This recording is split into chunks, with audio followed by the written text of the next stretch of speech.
میم سے محبت، تحریر فرحت اشتیاق، قسط نمبر 12۔ طلحہ روشی کا ہاتھ تھام کر اپنے گھر کے گیسٹ روم میں لے آیا تھا۔ روشی اس جگہ کو حیران نظروں سے دیکھ تو رہی تھی، مگر کوئی منظر اور کوئی بات اب بالکل سمجھ نہیں آ رہی تھی اسے۔ طلحہ نے روشی کو بیڈ پر بٹھایا اور سنجیدہ لہجے میں روشی سے بولا، آپ یہاں لیٹ کر آرام کریں۔ روشی بیڈ پر لیٹتے ہی بے سدھ سو گئی تھی، کیونکہ وہ ڈرگ کے شدید اثر میں تھی۔ طلحہ اسے فکر مندی سے دیکھتا کمرے سے چلا گیا۔ اس نے باہر نکل کر دروازہ بھی بند کر دیا تھا۔ وہ اپنے کمرے میں آتے ہی موبائل میں ڈھونڈ کر سلیمان کا فون نمبر نکال رہا تھا۔ اس کے چہرے پہ گہری سوچ بھی تھی۔ دوسری جانب سلیمان اور صدف گھر کے لاؤنج میں ساتھ بیٹھے ٹی وی دیکھ رہے تھے۔ صدف سلیمان سے فکر مندی سے بولی تھی، 9 بجنے والے ہیں، روشی ابھی تک آفس سے نہیں آئی، میں کال کر رہی ہوں تو کال بھی پک نہیں کر رہی۔ اسی وقت سلیمان کے موبائل پر طلحہ کی کال آئی تھی۔ سلیمان جو بیوی کی بات سن کر ذرا فکر مند سے ہوئے تھے، بولے، طلحہ کا فون آ رہا ہے۔ انہوں نے فوراً فون ریسیو کیا۔ ہیلو۔ صدف بھی میاں کی طرف پوری طرح متوجہ ہو گئی تھی۔ سلیمان طلحہ کی کال آنے پر قدرے حیران سے تھے۔ السلام علیکم انکل۔ وعلیکم السلام طلحہ۔ طلحہ اپنے کمرے میں بیٹھا بردباری بھرے انداز میں روشی کے گھر پر اس کے والدین کو جھوٹ بول کر یہ بتا رہا تھا کہ وہ آج رات گھر نہیں آئے گی۔ انکل، وہ پروجیکٹ کی سبمیشن ڈرائنگ کل بلڈنگ کنٹرول جانی ہے، کام بہت زیادہ ہے، اس لیے آج میں نے سارے سٹاف کو آفس میں روکا ہوا ہے۔ مس آیت بھی آفس میں ہے، ہمارے ساتھ ہی ہیں۔ روشی کی حماقتوں اور بچکانہ حرکتوں پر اس سے بے تحاشا غصہ تھا، مگر بہرحال وہ اس کی عزت اور ناموس کی حفاظت کرنا چاہتا تھا۔ وہ روشی کو اس کے گھر والوں کی نظروں میں گرنے سے بچا رہا تھا۔ اوکے بیٹا، کوئی مسئلہ نہیں ہے، اچھا ہے، اس طرح میری غیر ذمہ دار بیٹی ذرا دل لگا کے کام کرنا سیکھ لے گی۔ انکل، اسی لیے میں نے آپ کو کال کر کے مناسب سمجھا آپ کو فون کر کے خود یہ بات بتا دوں۔ آپ فکر مت کیجیے گا، میرے آفس کی تمام فیمیل امپلائیز کو میں نے اپنی رسپانسبلٹی پر روکا ہے۔ وہ سنجیدہ اور باوقار انداز میں سلیمان سے جھوٹ بول رہا تھا۔ کوئی مسئلہ نہیں ہے بیٹا، تمہارے آفس تو اسے بھیجا ہی اسی لیے تھا کہ وہاں بیچ کر میرا اور میری وائف کا دل مطمئن رہتا ہے۔ سلیمان کو ذرا شک نہیں ہوا کہ طلحہ جھوٹ بول رہا ہے، وہ بالکل مطمئن ہو گئے۔ سلیمان نے خوشگوار سے لہجے میں طلحہ سے بات کر کے فون بند کیا تھا۔ صدف انہیں سوالیہ نظروں سے دیکھ رہی تھی۔ وہ مسکرا کے بیوی سے بولے، ابھی تم روشی کے لیے پریشان ہو رہی تھی، ادھر طلحہ کی کال آ گئی، ہماری نالائق بیٹی کو اس نے بڑی اچھی طرح کام پر لگا رکھا ہے۔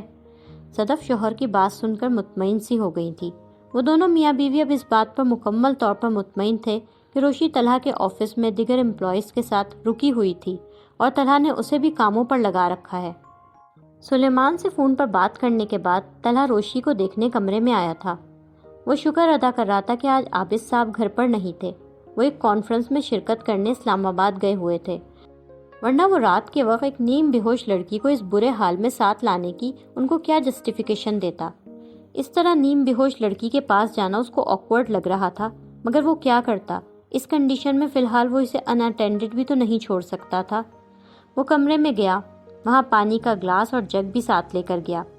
روشی بیڈ پر نیم بے ہوش پڑی تھی، اس کے انداز میں ایک بے چینی نمایاں تھی۔ اچانک وہ کراہتی ہوئی اٹھی، جیسے اسے فوراً واش روم بھاگنا تھا۔ روشی کی حالت سے ہی طلحہ کو فوراً یہ اندازہ ہو چکا تھا کہ اسے شاید متلی ہو رہی تھی۔ وہ نہ جانے کیا دے کے ڈرگ کی گئی تھی، وامٹ آنا تو لازمی تھا۔ طلحہ نے خود آگے بڑھ کر اس کے لیے واش روم کا دروازہ کھولا۔ روشی جس طرح لڑکھڑا رہی تھی اور مکمل طور پر ہوش میں بھی نہیں تھی، اس سے اسے ڈر ہوا کہیں وہ بے ہوش ہو ہی نہ جائے، اس لیے وہ روشی کے ساتھ باتھ روم میں آیا تھا۔ روشی کموڈ پر جھک کر وامٹ کر رہی تھی اور طلحہ نے اسے گرنے سے بچانے کے لیے اس کے دونوں کندھوں پر ہاتھ جما رکھے تھے۔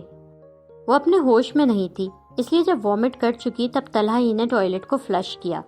اس کے بعد اس نے واش بیسن پر لگا نل کھولا اور روشی سے دھیمی آواز میں بولا، منہ ہاتھ دھو لیں۔ روشی اسی حالت میں منہ پر پانی کے چھپاکے مارنے لگی۔ طلحہ تولیہ ہاتھ میں پکڑے اس کے پیچھے کھڑا تھا۔ وہ جس طرح پانی منہ پر مار رہی تھی، اس میں پیچھے کھڑے طلحہ کے اوپر بھی اڑ اڑ کے پانی کی چھینٹیں آ رہی تھی۔ وہ 3-4 بار منہ پر پانی کے چھپاکے مار چکی، تب طلحہ نے اسے تولیہ پکڑایا۔ اب کچھ بہتر ہیں آپ؟ طلحہ نے اس سے پوچھا، اور ساتھ ہی نل بند کیا۔ روشی نے تولیہ اس کے ہاتھ سے لے کے ہاتھ منہ تو خشک کر لیے، مگر وہ ایسی نارمل کنڈیشن میں نہیں تھی کہ اسے کوئی جواب دیتی۔ روشی نے تولیہ وہیں بیسن کے اوپر ڈال دیا اور باتھ روم سے نکلنے کے لیے مڑی تو ایک بار پھر جیسے اسے زور سے چکر آیا۔ اس کے سامنے ہر چیز گول گول گھوم رہی تھی۔ طلحہ نے فوراً اسے احتیاط سے تھاما تھا۔ وہ اس کی کمر کے گرد احتیاط سے بازو رکھ کے اسے باتھ روم سے باہر لایا تھا۔ واپس کمرے میں لا کر طلحہ نے اسے آہستگی سے بیڈ پر لٹایا۔ روشی پھر نیم بے ہوش والی حالت میں تھی۔ طلحہ نے اس کے پیر بیڈ پر سیدھے کر کے رکھے اور اسے کمبل اڑایا۔ اسے روشی پر جتنا بھی غصہ تھا مگر وہ اس کا خیال پوری طرح رکھ رہا تھا۔ صبح ہو گئی تھی۔ طلحہ ساری رات روشی کی وجہ سے الرٹ سا رہا تھا۔ ایک نوجوان لڑکی کو وہ اپنے ساتھ لایا ہوا تھا، وہ بھی اس طرح کی ابتر حالت میں۔ ٹینشن تو ہونا قدرتی تھا نا۔ صبح کے قریب تھوڑی بہت دیر کے لیے اس کی آنکھ لگ گئی تھی۔ روشی کمرے میں بے خبر نیند سو رہی تھی۔ موہت جو سو کر اٹھ چکا تھا، اسے اپنے گھر کے اس کمرے میں کسی کی موجودگی کا احساس ہوا تھا۔ وہ کمرے کے اندر آ گیا۔ وہاں ایک خوبصورت اور ینگ لڑکی کو سویا ہوا دیکھ کر وہ بہت حیران ہوا۔ وہ اس کے پاس آیا۔ اس نے روشی کا چہرہ چھوا۔ روشی جو گہری نیند سو رہی تھی، اس کی ایک دم آنکھ کھلی۔ دو ننھے ننھے ہاتھ اس کے چہرے پر تھے۔ روشی اس کیوٹ سے بچے کو حیرت سے دیکھ رہی تھی۔ اسے فوری طور پر یہ رجسٹر ہی نہیں ہوا کہ وہ کہاں پر تھی، اور حیرت سے سوچتی ہوئی بیڈ پر سے اٹھ کر بیٹھ گئی تھی۔ موہت نے اسے حیرت سے دیکھ کے اشارے سے پوچھا کہ وہ کون تھی۔ روشی کو ایک دم سے کل کا سارا حادثہ یاد آ گیا۔ یہ بھی یاد آ گیا کہ اس کی کنڈیشن بڑی ابتر تھی اور طلحہ غالباً اسے اپنے گھر لے آیا تھا۔ روشی کی آنکھوں میں خوف اور شرمندگی دونوں ابھرے تھے۔ تم کون ہو بیٹا؟ اس نے بچے سے نرم لہجے میں ہچکچاتے ہوئے پوچھا۔ اسی وقت کمرے کے کھلے دروازے سے ہلکی سی دستک دے کر طلحہ اندر آیا تھا۔ موہت کمرے میں آتے وقت دروازہ کھلا چھوڑ آیا تھا۔ روشی نے طلحہ کی طرف دیکھا تھا۔ طلحہ نے بھی ایک نظر اسے دیکھا تھا۔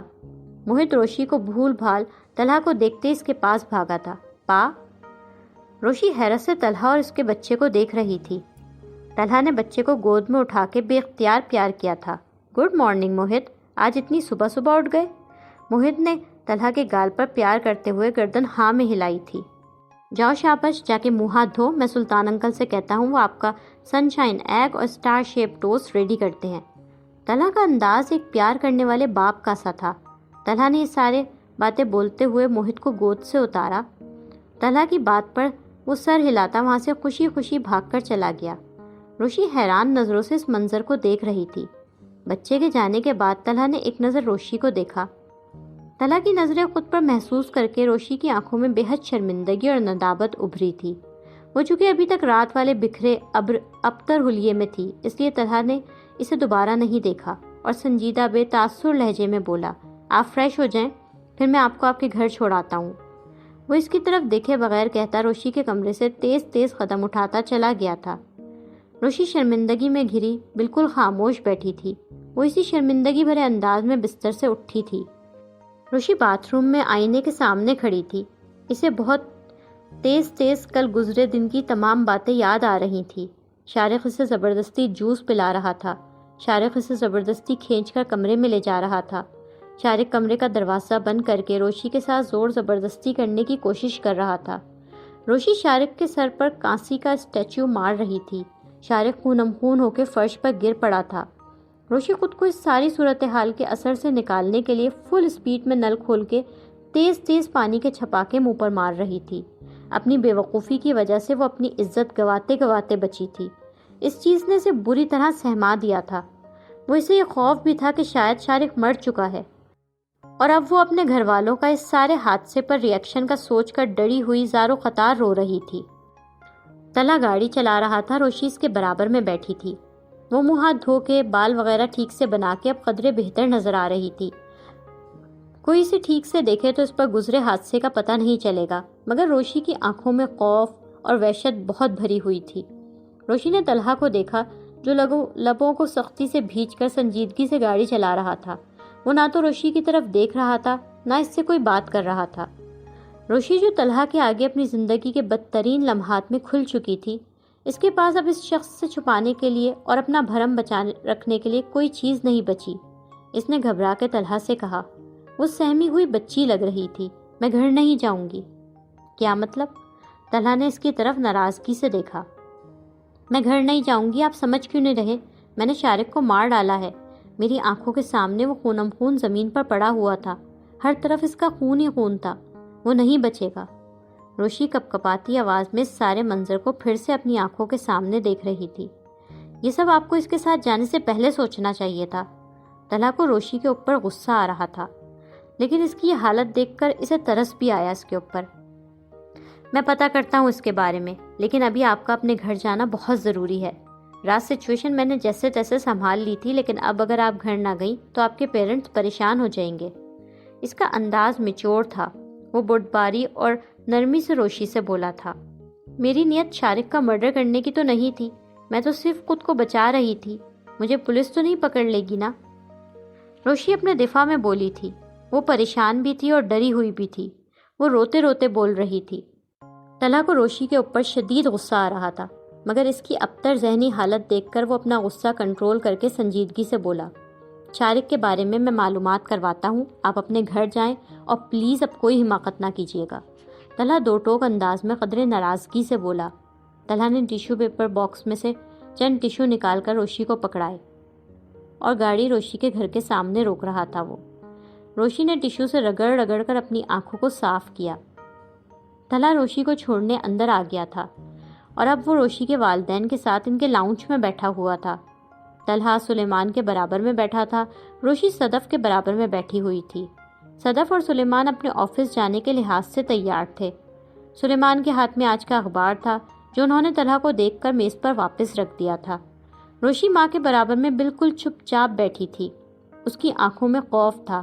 سب گھر والے اس کی خاموشی کو اس کی رات بھر جاگ کر آفس میں کام کرنے کی تھکن سمجھ رہے تھے۔ انکل، بہت معذرت چاہتا ہوں میں آپ لوگوں سے، مس آیت کو آفس میں رکنا پڑا۔ ایکچولی ڈیڈ لائن ہی ایسی تھی، آفس میں کل رات ہم سب کام کر رہے تھے۔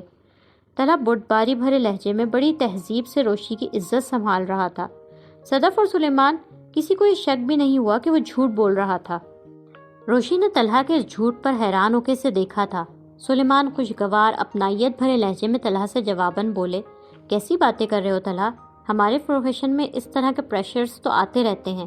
مجھے خوشی ہے روشی کو تمہاری فرم میں بہت کچھ لرن کرنے کو مل رہا ہے۔ صدف روشی کی طرف ایک ماں والی پیار بھری نظروں سے دیکھ کر بولی، اپنی اس بیٹی کی غیر ذمہ داریوں سے تو میں بڑی پریشان رہتی تھی۔ مجھے تو اچھا لگ رہا ہے اس نے انڈر پریشر کام کرنا سیکھا۔ میں اب چلتا ہوں، مس آیت کو بھی ریسٹ کرنا چاہیے۔ طلحہ سنجیدگی سے سلیمان اور صدف سے بولا، بیٹا ایسے کیسے؟ پہلی بار ہمارے گھر آئے ہو، ہمارے ساتھ ناشتہ کر کے جاؤ، ہم نے بھی ابھی تک ناشتہ نہیں کیا۔ سلیمان پرخلوص انداز میں بولے۔ اسی وقت ماہی وہاں آئی تھی۔ ماہی نے طلحہ کو بغور دیکھا تھا۔ السلام علیکم۔ وعلیکم السلام، طلحہ سنجیدہ انداز میں بولا۔ یہ ہماری بڑی بیٹی ہے مہر ماں، ابھی حال ہی میں اس نے BE کیا ہے، اب اسٹرکچرل انجینئرنگ میں ماسٹرز کرنا چاہتی ہے۔ سلیمان نے ماہی کا تعارف کرایا۔ طلحہ نے اخلاق بھرے انداز میں گردن کو ذرا سا ہلا کے ماہی کی طرف دیکھا تھا۔ صدف ماہی سے بولی، ماہی جا کے دیکھو بیٹا، چمن بوا نے ناشتہ تیار کر لیا، ان سے کہو طلحہ صاحب بھی ہمارے ساتھ ناشتہ کریں گے۔ جی ممی۔ ماہی کا انداز گرم جوشی لیے ہوئے تھا۔ روشی گمسم بیٹھی تھی۔ اسے سمجھ میں نہیں آ رہا تھا کہ طلحہ نے کس طرح اسے اپنے گھر والوں کی نظروں سے گرنے سے بچا لیا تھا۔ طلحہ نے اسی وقت معذرت کرنے والے انداز میں سلیمان اور صدف سے کہا، بہت شکریہ، لیکن میں پھر کبھی آؤں گا، ابھی تھوڑا جلدی میں ہوں۔ یہ بولتے ہوئے وہ صوفے پر سے اٹھ گیا تھا۔ اسے اٹھتا دیکھ کر صدف، سلیمان اور روشی بھی اٹھ گئے تھے۔ سلیمان طلحہ سے ہاتھ ملاتے ہوئے اس کا شکریہ ادا کر رہے تھے کہ وہ روشی کو ڈراپ کرنے خود آیا۔ طلحہ اور روشی کی ایک دوسرے سے نظریں ملی تھی۔ روشی پریشانی بھری خوفزدہ نظروں سے طلحہ کو یوں دیکھ رہی تھی جیسے اس سے التجا کر رہی ہو کہ وہ مجھے اس پریشانی سے بچا لے۔ طلحہ سنجیدگی سے اسے دیکھ رہا تھا۔ وہ اس سے بولا کچھ نہیں، مگر اس کی آنکھوں میں یہ تاثر اور یقین دہانی ضرور تھی کہ وہ روشی کی مدد ضرور کرے گا۔ طلحہ ان کے گھر سے چلا گیا۔ روشی بغیر ناشتہ کیے اپنے کمرے میں آ گئی تھی۔ ماہی اس کے پیچھے پیچھے کمرے میں آئی۔ روشی اس کی طرف دیکھے بغیر بیڈ پر بیٹھ گئی۔ وہ تھکی ہوئی اور نڈھال نظر آ رہی تھی۔ ماہی کو روشی بدلی بدلی سی لگ رہی تھی۔ وہ اس کی طرف بغور دیکھتے ہوئے بولی، ناشتہ نہیں کرو گی؟ نہیں، تھک گئی ہوں، سوؤں گی۔ وہ سنجیدگی سے بولی، اندر سے خوفزدہ اور پریشان تھی، مگر وہ کچھ شیئر نہیں کر سکتی تھی۔ ماہی روشی کو حیرت سے دیکھتے ہوئے اس کے پاس بیڈ پر بیٹھ گئی۔ تم اتنی چینج کیوں لگ رہی ہو؟ کچھ ہوا ہے کیا؟ اور یہ ذرا تو بتاؤ کہ تم اتنی نیک فرما بردار کب سے ہو گئی؟ ساری رات آفس میں کام کیا؟ ماہی شوق و شریر لہجے میں روشی سے بولی۔ ماہی میرے سر میں بہت درد ہو رہا ہے، پلیز مجھے سونے دو۔ روشی ماہی کے سوالوں پر ڈر گئی تھی۔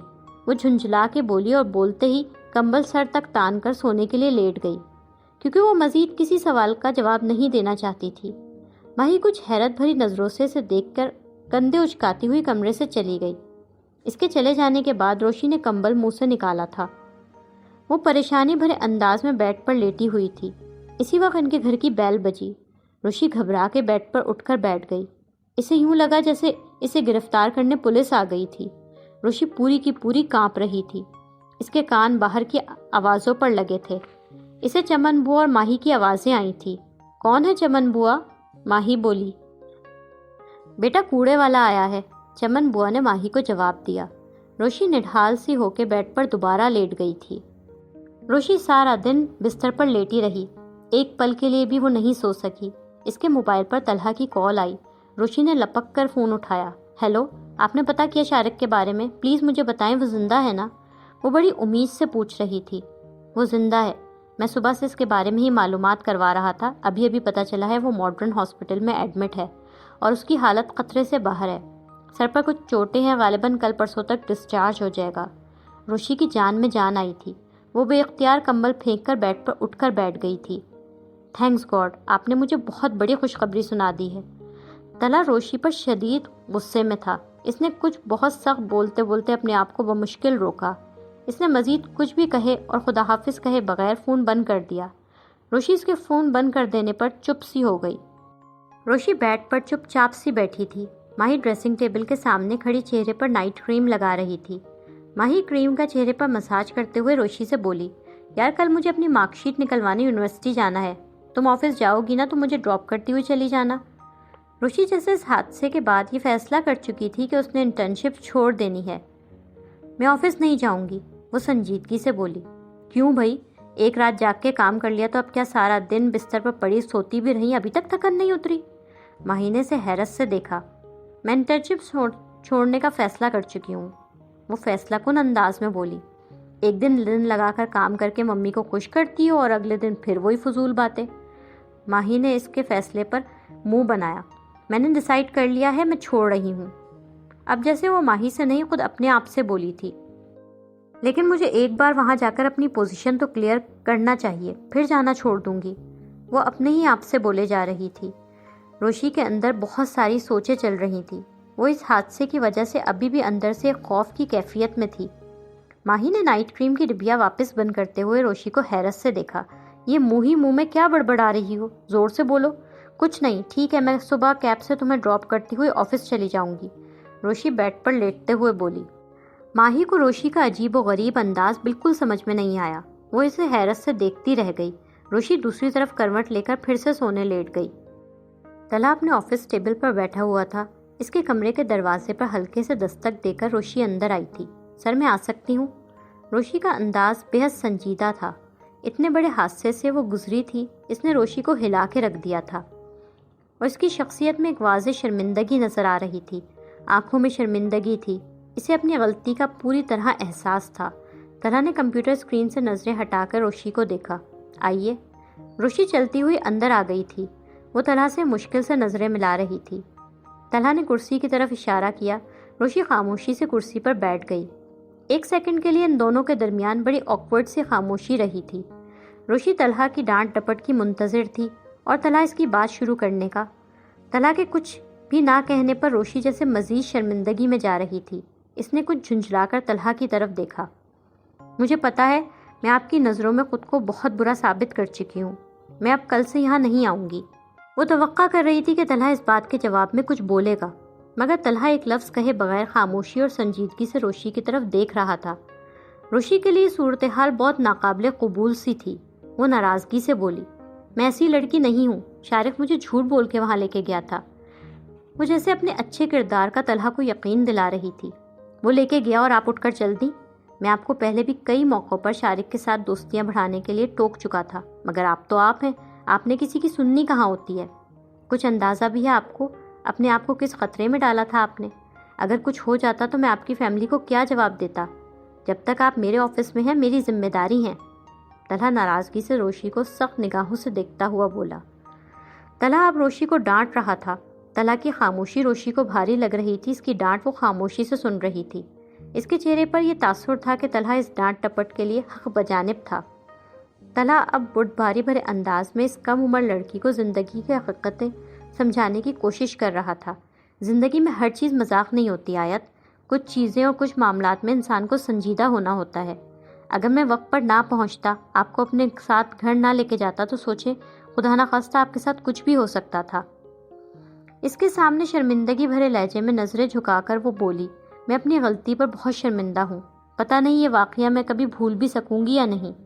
روشی پچھتاوے بھرے لہجے میں بول رہی تھی، آپ کا شکریہ، آپ نے مجھے میرے گھر والوں کے سامنے شرمندہ ہونے سے بچا لیا۔ میں اپنی ڈیسک کلیئر کر کے یہاں سے چلی جاؤں گی، تاکہ جو بات آپ کے گھر والوں کو ابھی تک پتہ نہیں چلی، آپ کی ان جذباتی بے وقوفانہ حرکتوں کی وجہ سے وہ پتہ چل جائے۔ اپنی ڈیسک پر جائیں اور فرحان صاحب جو کام دیں اسے ایفیشنسی کے ساتھ دل لگا کر کریں۔ طلحہ ڈانٹنے والے انداز میں بولا۔ روشی کے چہرے پر حیرت، اپنے کانوں پر یقین نہیں آ رہا تھا۔ طلحہ دوبارہ اپنے سامنے رکھے کمپیوٹر کی طرف متوجہ ہو گیا تھا۔ Thank you sir, thank you so much. Roshi کے چہرے پر اطمینان پھیلا تھا۔ وہ یہ کہہ کر کمرے سے نکلی تھی۔ اس کی عزت بھی طلحہ نے سب کی نظروں میں بچا لی تھی اور اسے انٹرنشپ پر بھی لگے رہنے دیا تھا۔ روشی 2 دن کے بعد آج تھوڑی خوش لگ رہی تھی۔ لائک، کامنٹس، شیئر کریں اور تازہ ترین اپڈیٹس کے لیے سبسکرائب کریں۔